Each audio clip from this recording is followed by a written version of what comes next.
While many people think we're moving on, some disease experts say COVID-19 is expected to remain one of the leading causes of death in the United States indefinitely. In the year 2020, COVID was the third leading cause of death in the U.S. after heart disease and cancer. That's according to the CDC. Deaths averaging around 300 to 500 per day since April.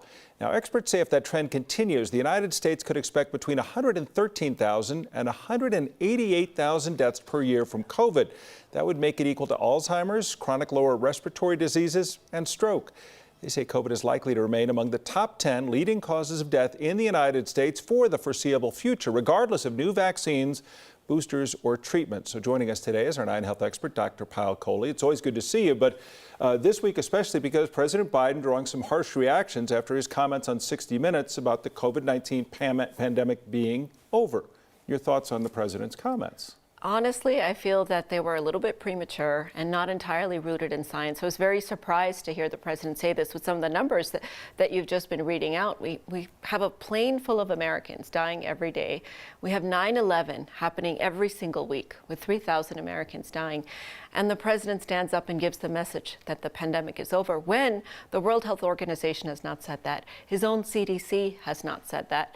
So I feel like this was more of a political message than a scientific one, unfortunately. He said COVID-19 is still an issue, but wanted to use that term that the pandemic is over. Yes, and it's interesting because there's not one person or one organization that decides when the pandemic is over. In fact, pandemic means an uncontrolled spread of the disease across many geographical areas. So if you look at other countries, here in the United States, we only had a 3% increase in infections. In other countries like Japan, in the last month, they had a 29% increase in infections. So I still can't see how the president can make a declaration about the entire world, especially knowing in a background that we may be undercounting cases because most people are now testing at home.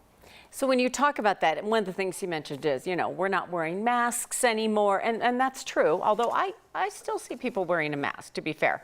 But can we celebrate anything? Can we say we're making progress? Are we in, we endemic, pandemic, that kind of thing? Yeah, actually we have a lot to celebrate. If you look back compared to 2020 or perhaps even compared to January of this year, our infection rates are much better. Our vaccination rates are much better. Deaths are at the lowest that they've been. So I feel like we're in a very positive place right now.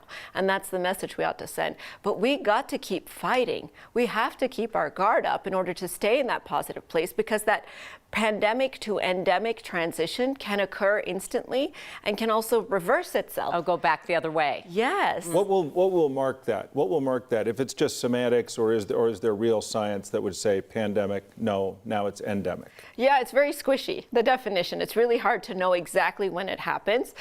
So when something is growing at a predictable and controlled rate, which usually happens when it's limited to a geographical area. Now, there's lots of other variables, such as vaccination patterns, behavioral patterns, whether or not the virus evolves, we get a new variant. All of this could change that. We're starting to make that transition. Perhaps we already have. But to your point, Tom, the COVID-19 impact on our community continues to remain so high. So when this president 2 weeks ago told us to get the bivalent booster, and now he's declaratively saying that the pandemic is over, it sends a confusing message that things are done.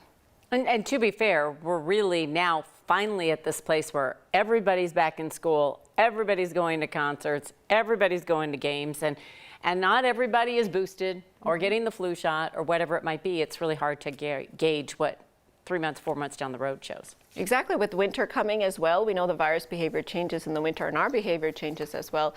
But the best thing that we can do to protect ourselves, I think you guys know what I'm going to say. Yes, we do. Get that new bivalent booster. This is a different booster, and it will really help us in that endemic transition.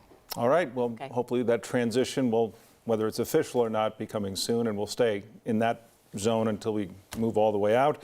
Dr. Kohli, it's always good to see you. Thanks.